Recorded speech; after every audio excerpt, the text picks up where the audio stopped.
اس سے پہلے کہ تیز دھار والی کلہاڑی اس کے چوڑے کنڈے کی ہڈتی کو توڑتے ہوئے نکلتی، وہ اپنے سامنے موجود 4 فٹ اونچی کچی اینٹوں کی دیوار پر اپنے ہاتھ جماتے ہوئے جمپ لے کر دوسری طرف جانب کود چکا تھا۔ رات کے اندھیرے میں تحت نگاہ تک کھیت پھیلے ہوئے تھے، شاید کھیتوں کو تازہ پانی لگایا گیا تھا، اس لیے کودتے وقت اس کے دونوں پاؤں مٹی اور کیچڑ میں دھس گئے تھے۔ نیچے گرتے ہی اس نے ناک کی سیدھ میں سرپٹ بھاگنا شروع کر دیا۔ پانی اور کیچڑ کی وجہ سے گو اسے بھاگتے ہوئے دقت ہو رہی تھی، لیکن جب جان پر بنی ہو تو ایسی تکلیف کو کون خاطر میں لاتا ہے۔ آسمان پر چمکنے والا چاند معاں اپنے ستاروں کے ساتھ منقود تھا، چند فاصلے تک ہی بہور دیکھنے میں نظر آتا تھا۔ چاروں طرف ہو کا عالم طاری تھا، کبھی کبھی کسی جنگر یا کہیں دور سے کسی بھوکے گیدڑ کے رونے کی آواز ماحول کو اور خوفناک بنا دیتی تھی۔ اپنے پیچھے سے سنائی دینے والی غیر مانوس آوازیں اس کا پیچھا کر رہی تھی۔ اسے یوں محسوس ہو رہا تھا جیسے ہزاروں خبیث روحیں مل کر چیختی چلاتی اس کے تعاقب میں بھاگتی چلی آ رہی ہیں۔ یہ محسوس کر کے وہ سرپٹ بھاگے چلا جا رہا تھا۔ نسیم نے میٹرک میں اچھے نمبروں سے پاس ہو کر کالج میں داخلہ لے لیا۔ گو کہ اس کے والدین غریب تھے، مگر اس کے والد نے اسے کبھی بھی اس بات کا احساس نہیں ہونے دیا تھا کہ اس کے اسکول کے خرچ میں اسے کسی قسم کی پریشانی لاحق ہے۔ جیسے تیسے کر کے اس نے میٹرک تک اسے کسی چیز کی کمی کا احساس نہ ہونے دیا۔ نسیم نے بھی اپنے والد کو کبھی مایوس نہ کیا اور ہمیشہ اچھے نمبروں سے پاس ہوتا رہا۔ اسے اس بات کا شدت سے احساس تھا کہ اس کے والدین نے اسے شدید مشکل حالات کے باوجود پڑھایا ہے، اس لیے وہ ایسا کام کرنے کا ارادہ رکھتا تھا جس سے اس کے پاس بے شمار دولت آ جائے، جس سے وہ اپنے والدین کو عیش و آرام کی زندگی دے سکے۔ لیکن ایسا صرف سوچا جا سکتا تھا، عملی طور پہ اس کو بظاہر کوئی ایسی صورت نہ نظر آ رہی تھی جسے اپنا کر وہ اپنے ارادے کی تکمیل کر سکے۔ انہی سوچوں کے ساتھ اس نے کالج میں داخلہ لے لیا، لیکن اب اس کی یہ خواہش شدت اختیار کر گئی، کیونکہ کالج کی آزادانہ زندگی میں جب اس نے آنکھ کھولی تو اسے اپنے ہر طرف ایسے نوجوان نظر آئے جو اپنے ماں باپ کی دولت کو پانی کی طرح بہا رہے تھے۔ صبح کے وقت کالج گاڑیوں کا شو روم لگتا، وہ اپنی پرانی سائیکل پر روزانہ کالج آتا تو اسے دوست اور کالج کی دیگر لڑکیاں اس جانب سے دیکھ کر کہکا لگاتے اور وہ خود کو چور محسوس کرتا، لیکن وہ سوائے صبر کے اور اپنی غربت پر کڑنے کے علاوہ کیا کر سکتا تھا۔ ایک دن چھٹی کے وقت وہ واپس گھر جا رہا تھا کہ اس نے بازار میں ایک مجمع لگا دیکھا۔ لوگ ایک دائرہ بنائے اندر کی جانب کچھ دیکھ رہے تھے۔ اس نے بھی تجسس کے ہاتھوں مجبور ہو کر سائیکل ایک جانب کھڑی کی اور لوگوں کی بھیڑ میں داخل ہو گیا۔ اندر کیا دیکھتا ہے کہ ایک بوڑھا سا آدمی زمین پر ایک بچے کو لٹائے ہوئے ہے اور اس پر ایک سفید چادر ڈالی ہوئی تھی جس پر جگہ جگہ خون کے دھبے نمایاں تھے۔ وہ اپنے بائیں ہاتھ میں 2 عدد گردے تھامے ہوئے تھا جن سے گاڑھا گاڑھا خون ٹپک رہا تھا۔ اس کے دائیں ہاتھ میں ایک چھری تھی جو خون سے تر بتر تھی۔ وہ اپنی چھری والا ہاتھ فضا میں لہرا لہرا کے کہہ رہا تھا، میرے بھائیو، میں نے اپنے بیٹے کے جادو کے زور سے بے ہوش کر کے اس کے جسم کے اعضاء آپ کے سامنے نکال دی ہیں۔ اسی طرح میں ایک ایک کر کے اس کی دونوں آنکھیں، پھر وہ دونوں کان، پھر کلیجی، پھیپھڑے سب نکال نکال کر دکھاؤں گا۔ گو کہ یہ جادو ہے، مگر یہ میرا کمال ہے کہ میں کس صفائی سے یہ کام دکھا رہا ہوں۔ اگر کسی صاحب نے یہ کام یا اس جیسا کوئی اور کام جو جادو سے متعلق ہو سیکھنا چاہے تو سیکھ سکتا ہے۔ یہ سن کر کمزور دل حضرات تو وہاں سے کھسک لیے، جو زیادہ مضبوط دل کے تھے وہ کھڑے رہ کر اب سارا تماشا دیکھ کر ہی جائیں گے۔ باقی رہ جانے والے افراد کی طرف دیکھتے ہوئے وہ بوڑھا مداری چھری لہراتا ہوا ہوا میں زمین پر لیٹے ہوئے بچے کی جانب بڑا ہی تھا کہ وہاں پر موجود بڑی عمر کے لوگوں نے زور زور سے اسے ایسا کرنے سے باز رہنے کے لیے کہا۔ یہ دیکھ کر بوڑھا رک گیا اور کہنے لگا، ٹھیک ہے حضرات، لیکن میں بھی پیٹ کی دوزخ بھرنے کے لیے ہی ایسا کرتا ہوں۔ اگر آپ نہیں چاہتے کہ آپ ایسا منظر دوبارہ دیکھیں تو براہ کرم میری کچھ امداد کر دیجیے، میں چلا جاتا ہوں۔ یہ سن کر لوگوں نے اپنی اپنی جیبوں میں ہاتھ ڈال کر اس کی طرف کچھ پیسے پھینک دیے، جنہیں بوڑھے نے جلدی سے اکٹھا کر کر اپنی پوٹلی باندھ لیا۔ اب لوگ منتشر ہونے لگے تو نسیم بھی اپنی سائیکل کی طرف بڑھا، مگر کچھ سوچ کر رک گیا اور تمام لوگوں کے چلے جانے کا انتظار کرنے لگا۔ جب سب لوگ چلے گئے تو اس نے ہمت کرتے ہوئے بوڑھے کو مخاطب کیا، بابا جی، میرا نام نسیم ہے اور میں کالج میں پڑھتا ہوں، مجھے جادو وغیرہ سکھاؤ گے؟ بابا جی جو اپنے بیٹے کو زمین سے دوبارہ اٹھا کر اسے سامان وغیرہ پکڑا رہے تھے، اس کی بات سن کر اس کی طرف پلٹا اور اسے بغور دیکھتے ہوئے پوچھنے لگا، بیٹا تم جادو سیکھ کر کیا کرو گے؟ تمہارے ابھی پڑھنے کے دن ہیں اور اس کام میں سوائے ذلت اور بربادی کے کچھ نہیں رکھا۔ جاؤ گھر جاؤ، تمہارا گھر والے تمہارا انتظار کر رہے ہوں گے۔ یہ کہہ کر بابا نے اپنا پرانا تھیلا اپنے بیٹے کے کندھے پہ دھرا اور اسے یوں ہی ہکا بکا چھوڑ کر آگے بڑھ گیا۔ لیکن نسیم دل ہی دل میں پختہ ارادہ کر چکا تھا کہ آج بابا سے جادو سیکھنے کی بات پکی کر کے ہی گھر لوٹے گا۔ بابا اور بچہ شہر سے باہر جانے والی کچی سڑک پر ہو دیے۔ نسیم سائیکل کو ہاتھ سے کھینچتے ہوئے ان کے تعاقب میں لگا رہا۔ شہر سے باہر نکلتے ہی کھیتوں کا سلسلہ شروع ہو گیا، اس لیے اب اس کا چھپ کر پیچھا کرنا کارگر نہیں تھا۔ اس لیے اسے بابے نے دیکھتے ہوئے ذرا غصے سے کہا، تم کیوں ہمارا پیچھے پڑے ہو گئے ہو؟ بچہ جا چلا جا اپنے گھر، ہم غریبوں کو تنگ نہ کر۔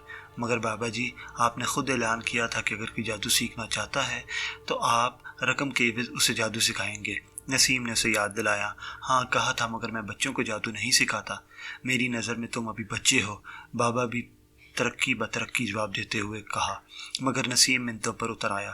آخرکار بابا کو ہتھیار ڈالنے ہی پڑے اور اس کے تمام حالات سننے کے بعد بابا نے اسے کہا کہ وہ پرسوں شام ٹھیک 4 بجے اس کے ڈیرے پر آ جائے، مگر ایک بات کا خیال رکھے کہ اپنے گھر والوں کو نہ بتائے ورنہ وہ جادو نہیں سیکھ پائے گا۔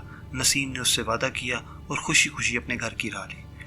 پرسوں ٹھیک شام 4 بجے اس نے گھر سے کچھ نقدی وغیرہ لی اور سائیکل پہ سوار شہر سے باہر جانے والی سڑک پر بکٹ پڑتا چلا گیا۔ شہر سے باہر نکلتے ہی اسے دور سے ہی بابا کی جھونپڑی نظر آ گئی۔ جلدی ہی وہ جھونپڑی کے نزدیک پہنچ گیا۔ بابا بھی شاید اس کا انتظار کر رہا تھا۔ اس کے وہاں پہنچتے ہی بابا نے اس سے فیس کی مدد میں کچھ رقم لی اور اسے ساتھ لے کر جھونپڑی میں داخل ہو گیا۔ بابا کا بیٹا شاید کہیں گیا ہوا تھا، اس لیے جھونپڑی خالی تھی۔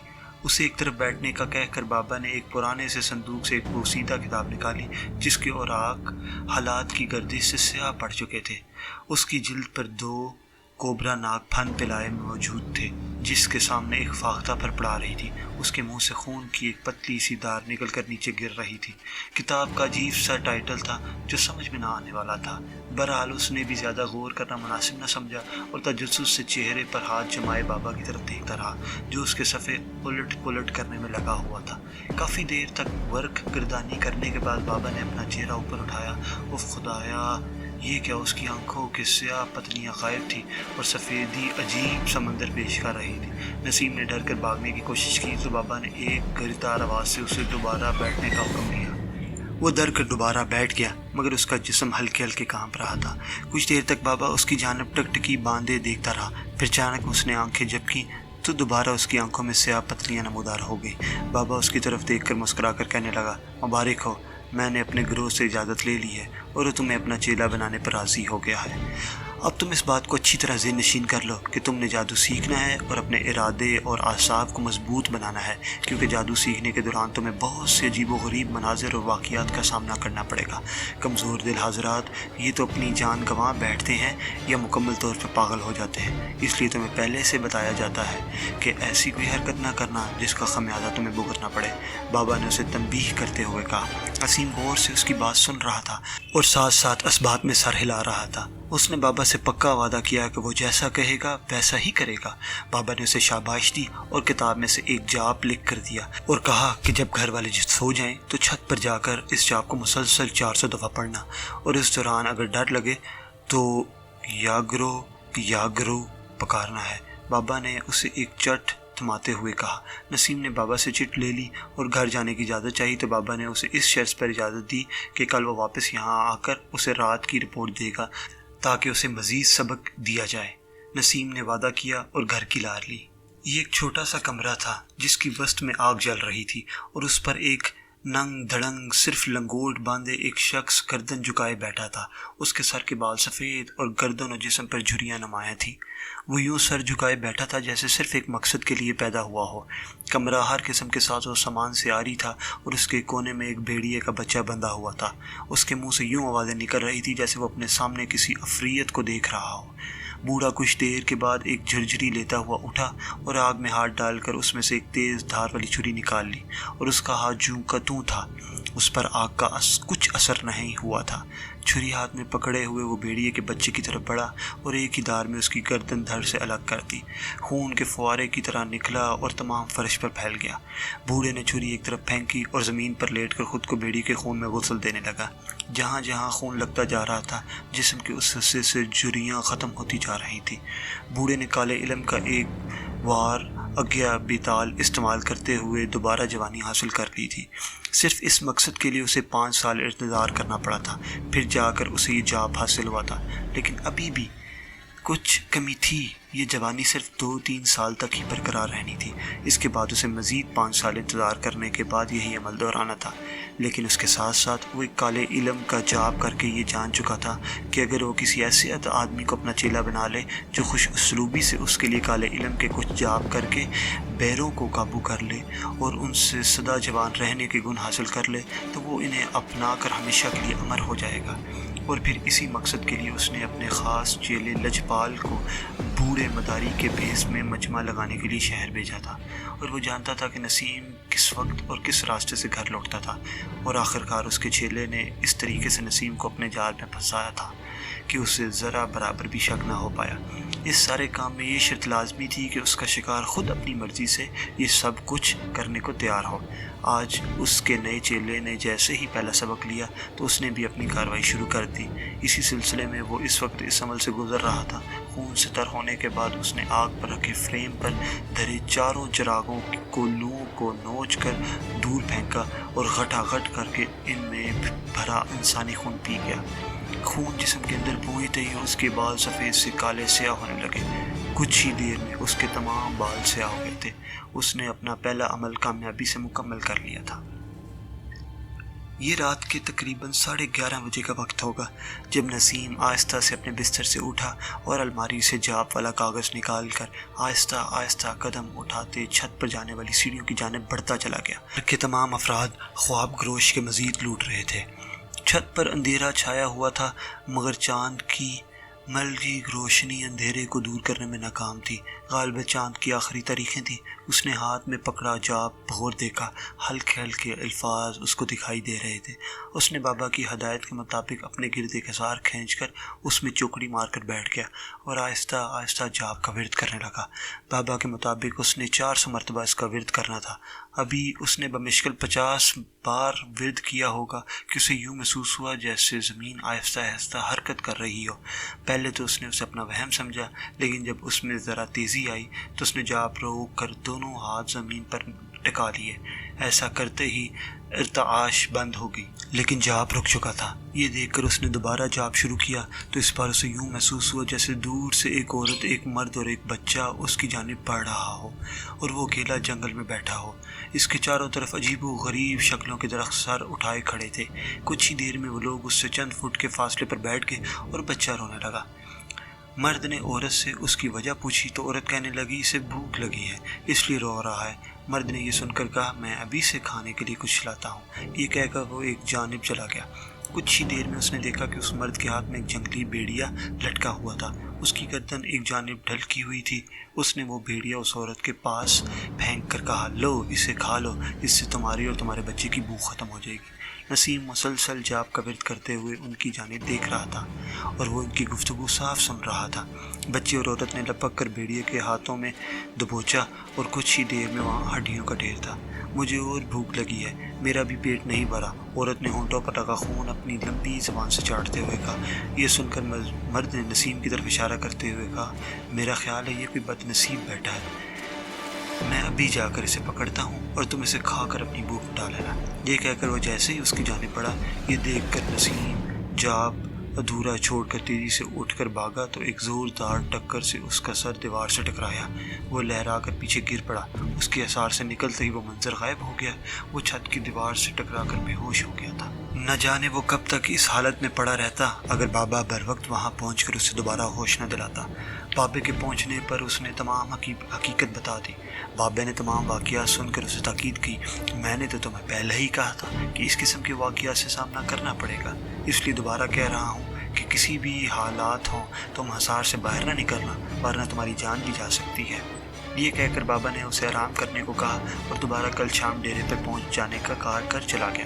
نسیم نے یہ بھی نہ پوچھ سکا کہ وہ یہاں تک کیسے پہنچا، لیکن وہ اس کی کسی کراماتی طاقت کا کرشمہ سمجھ کر خاموش ہو گیا۔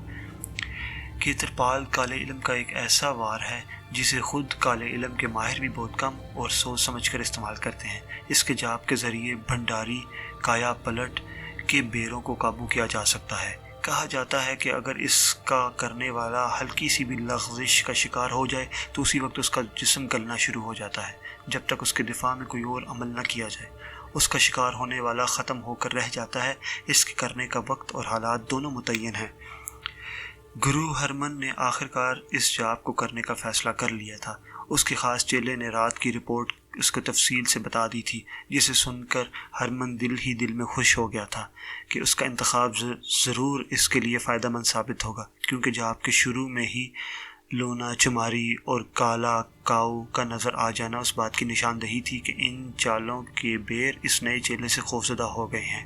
اس جاب کے کرنے سے گرو ہرمن کو ایسی شکتی حاصل ہو جاتی جس سے وہ اپنے مزید جاب آسانی سے مکمل کروا سکتا۔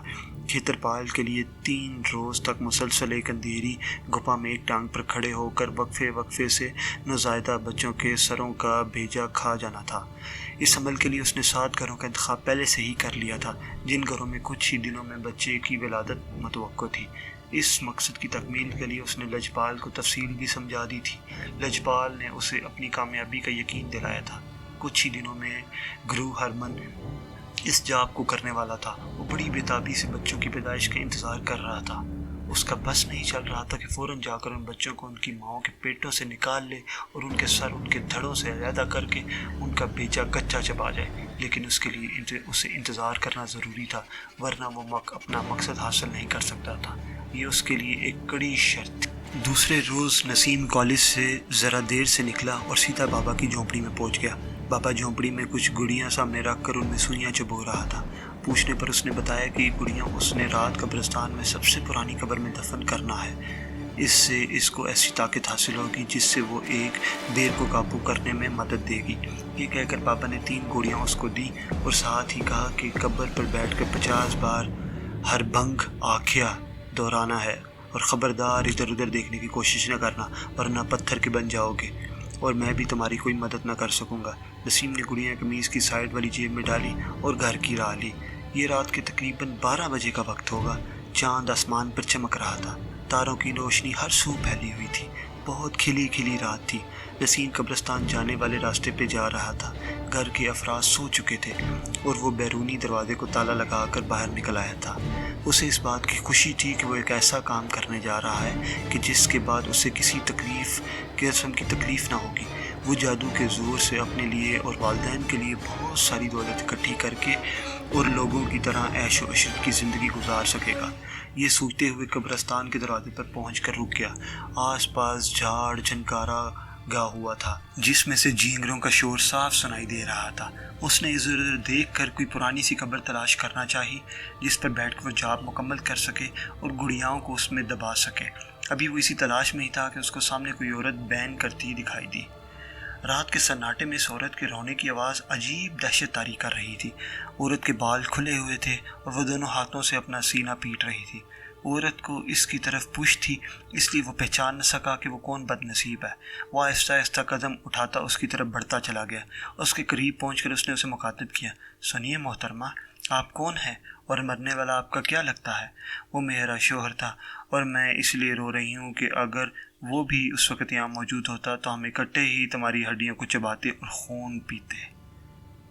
یہ کہہ کر اس نے بیٹھے بیٹھے ہی اپنی گردن پیچھے کی جانب موڑ لی۔ اس کا بقیہ در سامنے ہی تھا۔ نسیم نے جیسے ہی اس کے چہرے پر نظر ڈالی تو اس کے ہوش اڑ گئے۔ سامنے کا منظر اس کے خوابوں کی بھیانک تعبیر سے بھی زیادہ خوفناک تھا۔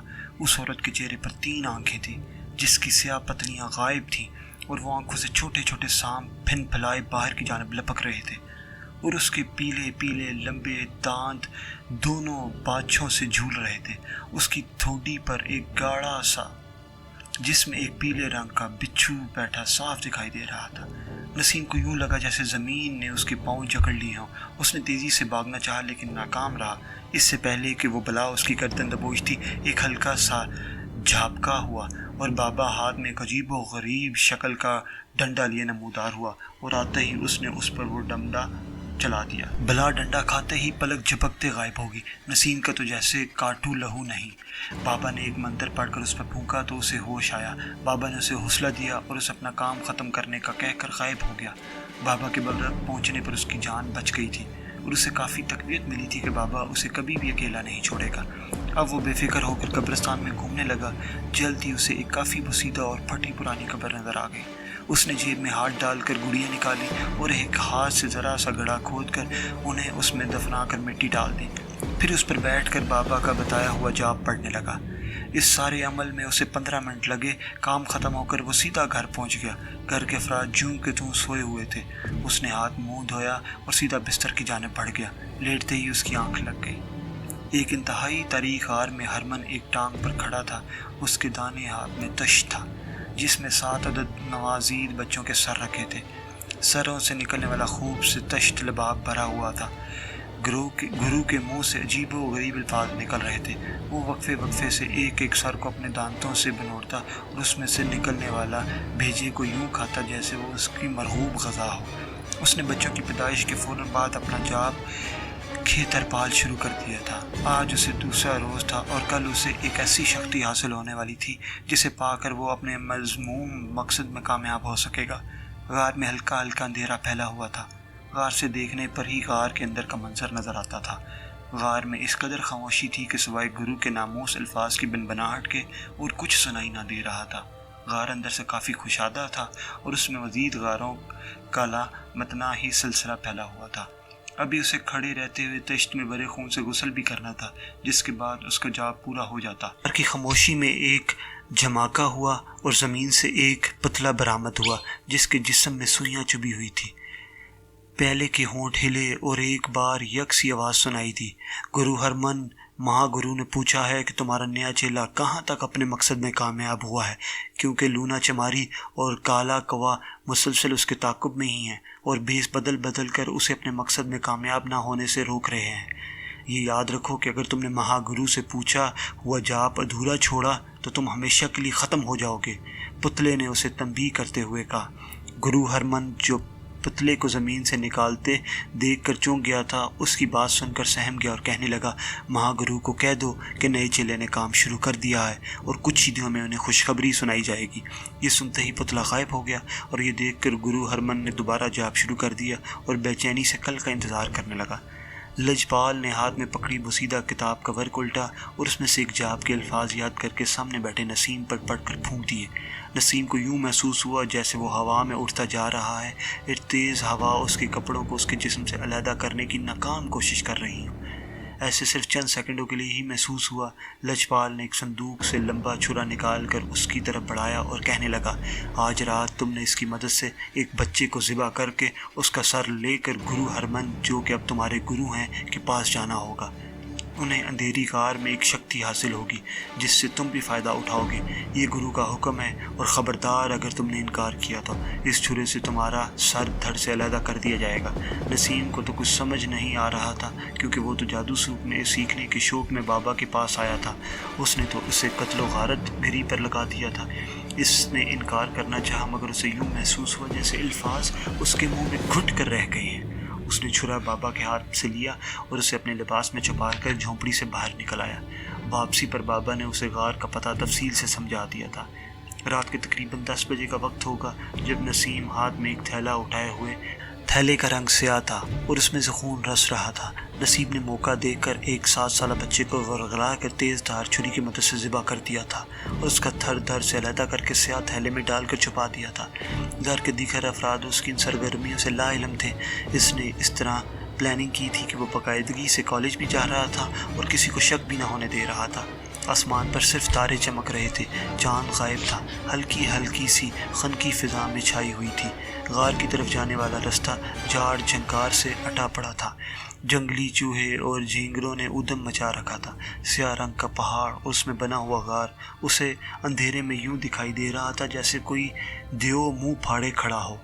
وہ تیز تیز قدم اٹھاتا غار کی طرف بڑھتا چلا گیا، اور اس کے دانے ہاتھ میں جھولنے والا تھیلے میں ایک ٹارچ بھی موجود تھی جو اس نے بے خیالی میں تھیلے میں ہی ڈال دی تھی۔ اب اسے اندھیرے میں اس کی ضرورت پڑنے خوشی محسوس ہو رہی تھی کہ اس نے ٹارچ ساتھ لا کر اچھا فیصلہ کیا تھا۔ اس نے ٹارچ تھیلے سے نکال کر روشن کی تو سامنے غار میں دور تلک روشنی پھیل گئی۔ روشنی کے حال میں دور سے اسے ایک شخص ٹانگ اٹھائے کھڑا نظر آیا جس نے ہاتھ میں ایک تشت پکڑا ہوا تھا۔ وہ دھیرے دھیرے قدم اٹھاتا اس کی جانب بڑھتا چلا گیا۔ قریب پہنچ کر جیسے ہی رکا، اس شخص نے اپنی آنکھیں کھول کر اسے گھورنا شروع کر دیا۔ نسیم نے جھانک کر تھال میں دیکھا تو اسے اس میں خون بھرا ہوا نظر آیا۔ ابھی وہ اس مقصد سوچ ہی رہا تھا کہ اسے ایک بھیانک آواز سنائی دی، جلدی کرو، یہ تشت میرے سر پر انڈیل دو اور اس تھیلے کو دور پھینک دو۔ نسیم نے جلدی سے ہاتھ میں پکڑا تھیلا دور پھینکا اور آگے بڑھ کر اس کے ہاتھ پر دھرا تشت پکڑ کر اس کے سر پر انڈیل دیا۔ گاڑھا گاڑھا انسانی خون اس کے تمام جسم پر پھیل گیا اور وہ شخص زبان سے منہ پر پھیلا ہوا خون چاٹنے لگا۔ جیسے جیسے وہ خون چاٹتا گیا، اس کے سامنے پھیلے ہوئے غاروں میں سے اس طرح کی آوازیں آنے لگی جیسے ہزاروں بدروہیں مل کر چیخ رہی ہوں۔ نسیم نے ہاتھوں سے اپنے کانوں کو بند کر لیا۔ اسے یوں لگ رہا تھا جیسے یہ شور اس کے کانوں کے پردے پھاڑ کر نکل جائے گا۔ کچھ ہی دیر میں یکدم غار میں خاموشی ہو گئی اور سامنے کھڑا شخص اپنے دونوں ہاتھوں سے اپنی گردن کو پکڑ کر دبانے لگا۔ اس عمل سے اس کی زبان بار بار باہر نکلتی لیکن وہ مسلسل اسے دھراتا رہا۔ کافی دیر تک ایسا کرنے سے اس نے نسیم کو اشارے سے اپنے قریب آنے کا اشارہ کیا۔ نسیم کسی معمول کی طرح اس کے نزدیک پہنچ گیا۔ اس شخص نے نسیم کا منہ دونوں ہاتھوں سے پکڑا اور ایک انگلی کی مدد سے کھولا اور ایک منتر پڑھ کر اس میں پھونک دیا۔ نسیم کو یوں محسوس ہوا جیسے کسی نے جلتا ہوا کوئلہ اس کے منہ میں ڈال دیا ہو، اور وہ کوئلہ حرکت کرتا ہوا اس کے معدے میں اتر گیا۔ جا، اب تیرے قبضے میں ایک بیرو دے دیا ہے، اسے استعمال کر اور اپنی چھوٹی موٹی خواہشات کو پورا کر۔ اس شخص کے یہ کہتے ہی یکدم جھپکا ہوا اور غار میں نسیم تنہا رہ گیا۔ نسیم کو کچھ سمجھ نہ آیا کہ کیسے بیرا اس کے قبضے میں آیا۔ یہی سوچتا ہوا وہ تھیلے کی جانب مڑا مگر تھیلا غائب تھا۔ یہ دیکھ کر نسیم نے باہر کی جانب قدم بڑھا دیے۔ گھر پہنچا تو سامنے ہی بابا اس کا منتظر تھا۔ رات کا وقت تھا، گھر میں خاموشی تھی اور سب چین کی نیند سو رہے تھے۔ اس نے بابا کو سب کچھ بتانا چاہا مگر اس نے ہاتھ کے اشارے سے اسے بولنے سے روک دیا۔ مجھے سب پتہ چل گیا ہے، مہا گرو نے تمہیں اپنا ایک بیروا دے دیا ہے۔ اب تم بے فکر ہو جاؤ اور اب تمہیں تمہاری خواہش کے مطابق ہر چیز ملے گی جس کی تم خواہش رکھتے ہو، مگر خبردار اپنے بیرے سے کبھی ایسا کام کرنے کی کوشش نہ کرنا جسے وہ پورا کرنے سے انکار کر دے۔ ایسا کرتے ہی تمہارا بیر تمہاری جان کا دشمن ہو جائے گا اور پھر تمہیں اسے اپنی جان دے کر ہی لوٹانا ہوگا۔ بابا نے اسے تاکید کی۔ نسیم بات یہ سن کر دل ہی دل میں خوش ہو رہا تھا۔ اس نے وعدہ کیا اور کہا۔ بابا یہ کہتے ہی منہ ہی منہ میں ایک منتر پڑھنے لگا اور اس کے چہرے پر پھونک مار کر کہنے لگا، اچھا اب تم جلدی سے اپنے گھر کے اندر داخل ہو جاؤ، اس سے پہلے کہ تمہارے گھر کے کسی فرد کو تمہاری گھر سے غیر موجودگی کا پتہ چل جائے، اور میں تمہارا کل شام جھونپڑی میں انتظار کروں گا، کل تمہیں ایک اور کام کرنا ہے۔ یہ کہتے ہی بابا غائب ہو گیا۔ نسیم نے ادھر ادھر دیکھا، چاروں طرف خاموشی طاری تھی۔ اس نے آہستہ آہستہ سے گھر کے دروازے کی کنڈی کھولی اور آہستہ آہستہ قدم اٹھاتا اندر داخل ہو گیا۔ گرو ہرمن غار سے غائب ہوتے ہی سیدھا ایک جھیل پر پہنچا اور اس کے ٹھنڈے ٹھنڈی سے پانی سے غسل کیا، جس سے اس کے جسم پر لگا سارا خون صاف ہو گیا۔ گرو ہرمن نے آخر کار کیتھر پال حاصل کر لیا تھا۔ اب اس نے جلد از جلد دیگر جاب مکمل کروا کے ہمیشہ کے لیے امر ہو جانا تھا۔ اب اسے جلد از جلد لجپال سے پیچھا چھڑوانا تھا، کیونکہ اب اس کا مزید زندہ رہنا اس کے لیے خطرناک ثابت ہو سکتا تھا۔ غسل سے فراغت کے بعد اس نے ایک منتر پڑھا اور سیدھا لجپال کی جھونپڑی کے سامنے پہنچ گیا۔ جھونپڑی کے اندر خاموشی طاری تھی۔ اس نے آہستہ سے اس کا پردہ اٹھا کر اندر جھانکا تو اسے لجپال گہری نیند سویا نظر آیا۔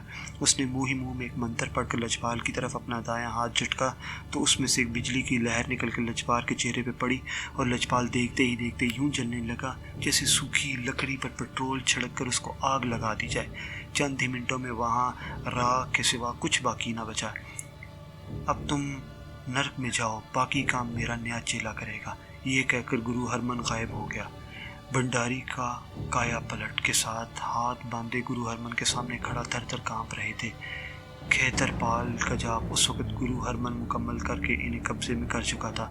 سنو، اب تم نے لجپال کے پاس جانے کی کوشش نہیں کرنی، کیونکہ اسے میں ختم کر چکا ہوں۔ آئندہ سے میرا نیا چیلا نسیم ہے۔ ان قریب میں تمہیں اس کے پاس روانہ کروں گا۔ تم نے اسے کالی چٹانوں میں بنے ایک اندھیرے غار میں لے جانا ہے جہاں وہ میرے لیے خاص جاب مکمل کرے گا، لیکن اس بات کا خیال رہے کہ تم لوگوں نے اسے غار کے باہر ہی چھوڑنا ہے، اندر جانے کی ہمت نہ کرنا، ورنہ پاتال کی گہرائیوں میں زندہ دفن ہو جاؤ گے۔ لونا چماری اور کالا کوا اس کے تعاقب میں ہیں۔ تم اچھی طرح جانتے ہو کہ یہ دونوں کالے علم کے شہنشاہ ہیں۔ میں ان کو باخبر ہونے تک اپنا جاب مکمل کروا لینا چاہتا ہوں۔ صرف جلدی کی وجہ سے میں نے اپنے چیلے لجپال کو ختم کر دیا ہے۔ یہ کہہ کر گرو ہرمن نے اپنے سامنے پڑی ایک بندر کی کھوپڑی کو ہاتھ میں اٹھا کر سامنے دیوار پر دے مارا۔ کھوپڑی دیوار پر لگتے ہی اسکرین کی طرح دیوار روشن ہو گئی۔ سامنے نسیم بستر پر لیٹا گہری نیند سو رہا تھا۔ اس کو بلانے لگا۔ دیکھتے ہی دیکھتے نسیم نے کسمکا کر آنکھیں کھولی اور ادھر ادھر دیکھنے لگا۔ نسیم جلدی سے جھونپڑی میں پہنچو، گرو نے اسے حکم دیتے ہوئے کہا۔ نسیم ایک معمول کی طرح اٹھا اور باہر جانے والے راستے سے نکل گیا۔ رات کے 11 بجنے کا وقت تھا۔ گھر میں افراد ہی کتنے تھے جنہیں اس کی فکر ہوتی۔ والدین دوسرے کمرے میں مہو خرگوش کے مزے لوٹ رہے تھے۔ وہ باہر نکل کر بابا کی جھونپڑی کی جانب بڑھ رہا تھا کہ راستے میں اسے کتا نظر آیا جو تیزی سے اس کی طرف لپکے مگر قریب پہنچ کر اپنی دم دبا کر آہستہ آہستہ آواز نکالتے واپس بھاگ گئے۔ یہ دیکھ کر نسیم کو حیرت ہوئی، پھر یکدم اسے خیال آیا کہ اس کے قبضے میں تو ایک بیر ہے جو کیوں نہ ہو اس سے کام لیا جائے۔ یہ خیال آتے ہی اس نے بابا کو بتایا ہوا منتر پڑھا تو ایک بری شکل والا انسان اس کے سامنے ظاہر ہو گیا جس کے سر کے بال سرکنڈوں کی مانند کھڑے تھے اور اس کے منہ سے لمبے لمبے دانت ہونٹوں سے باہر کی جانب لٹک رہے تھے۔ ہاتھوں کے ناخن لمبائی کی وجہ سے مڑے ہوئے تھے۔ اسے دیکھتے ہی پہلے تو نسیم ڈر گیا، لیکن یہ دیکھ کر اسے حوصلہ ہوا کہ وہ اس کے سامنے ہاتھ باندھ کر سر جھکائے کھڑا تھا، تو اس نے اسے حکم دیا کہ اسے فوراً بابا کی جھونپڑی میں پہنچا دے۔ یہ سنتے ہی اس نے نسیم کی طرف اپنا ہاتھ جھٹکا تو اس میں سے ایک فوار سی نکلی، اس پر پڑی۔ اس کی سانس ایک لمحے کے لیے رکی اور یوں محسوس ہوا جیسے کسی نے اس کے قدموں کے نیچے سے زمین کھینچ لی ہو۔ ایسا صرف ایک لمحے کے لیے ہوا۔ دوسرے لمحے وہ بابا کی جھونپڑی کے سامنے کھڑا تھا۔ اس نے آہستہ سے سامنے کا پردہ ہاتھوں سے اٹھایا تو جھونپڑی میں ایک راکھ کے ڈھیر کے سوا کچھ نہ تھا۔ ابھی وہ بابا کے متعلق سوچوں میں گم تھا کہ اچانک جھونپڑی میں سے دھواں سا گردش نکلا اور دیکھتے ہی دیکھتے اسے دھوئیں میں نے انسانی شکل اختیار کر لی۔ ایک لنگوٹ باندھے بدصورت شخص اس کے سامنے کھڑا تھا۔ اس کے جسم سے اٹھنے والے خون کی بدبو نے نسیم کا ناک بند ہو جا رہا تھا۔ اس نے باہر بھاگنا چاہا مگر جیسے اس کے جوتوں نے اس کا ساتھ دینا انکار کر دیا تھا۔ وہ شخص اس سے مخاطب ہوا، مجھ سے ڈرو نہیں، میں تمہارے مداری بابا کا گرو ہوں۔ میں نے اسے ایک ضروری کام سے بہت دور بھیج دیا ہے، اب تم مجاب کا سبق سیکھو گے۔ اس بدصورت شخص انسان نے اس کی حیرت دور کرتے ہوئے کہا۔ یہ سن کر نسیم نے اطمینان کا سانس لیا اور کہنے لگا کہ بابا نے اسے آج یہاں پہنچنے کا کہا ہے۔ ہاں مجھے معلوم ہے، میں تمہیں اپنے کام سے ایک ایسا جاب دے کر روانہ کرنا چاہتا ہوں جسے صرف تم ہی پورا کر سکتے ہو۔ اس جاب کے ذریعے جہاں میرا کام مکمل ہوگا اس کے ساتھ ساتھ تمہیں بے شمار دولت اور آسائشیں میسر ہوگی۔ بابا نے اسے لالچ دیتے ہوئے کہا۔ نسیم کا دل بلیوں اچھلنے لگا، اس کی مراد بر آئی تھی۔ اس نے بابے سے کہا کہ وہ جلد از جلد اس سے جاب بتائے تاکہ وہ اسے پورا کر کے فائدہ حاصل کر سکے۔ یہ سنتے ہی بابا نے اسے ایک جاب بتایا جس کا نام بھیدوں دیوتا کا جاب تھا۔ اس کے مطابق اسے ایک پرانے کھنڈر میں رات کے وقت اس جاب کو مکمل کرنا تھا۔ اس نے تمام تفصیلات طے کر کے اس شخص سے اجازت لی اور گھر لوٹ گیا۔ اس نے دل ہی دل میں دوسرے روز رات کے وقت اس جاب کو مکمل کرنے کا فیصلہ کر لیا تھا۔ کھنڈرات کے متعلق اسے پتہ پہلے ہی معلوم ہو گیا تھا، اس لیے وہ بے فکر ہو کر گھر پہنچتے ہی سو گیا۔ کھنڈرات رات کے سناٹے میں کسی دیو کی مانند سر اٹھائے کھڑے تھے۔ ہزاروں سال کی گردش لیل و نہار کے باعث اس کا رنگ سیاہ پڑ چکا تھا۔ آسمان پر کہیں کہیں آوارہ بادل منڈلاتے پھر رہے تھے۔ پھر کبھی کبھی ان بادلوں کے پیچھے چھپتا تو پل بھر کے لیے چاروں طرف گھپ اندھیرا چھا جاتا۔ ستارے اپنی مدھم روشنی میں حیرت اور خوف سے زمین پر چلنے والی ایسی مخلوق کو دیکھ رہے تھے جس نے اپنے لمبے لمبے ہاتھوں میں ایک چھوٹے سے بچے کو اٹھایا ہوا تھا۔ اس کا منہ چقندر کی طرح اور پاؤں اونٹ کی پاؤں کی طرح تھے۔ چہرے پر خباثت دور سے ہی صاف دکھائی دے رہی تھی۔ وہ وقفے وقفے سے ہاتھوں میں پکڑے ہوئے بچے کے جسم میں اپنے دانت گاڑتی اور اس کے جسم کا کچھ حصہ کاٹ کر اپنے حلق میں اتارتی جاتی۔ اس کے پانچویں سے ٹپکتے ہوئے خون راستے میں ایک لکیر کی صورت میں گرتا چلا جا رہا تھا۔ رات کے سناٹے میں ایسا منظر دیکھ کر اپنے مضبوط حوصلے کا انسان بھی لرز سکتا تھا۔ کچھ ہی دیر میں اس بلا نے کھنڈرات کے اندر قدم رکھ دیے۔ کھنڈرات میں نحوست چھائی ہوئی تھی۔ سامنے کبھی بڑے گیٹ لگے ہوں گے مگر اب اس کے صرف نشان ہی باقی تھے۔ بچے تھے۔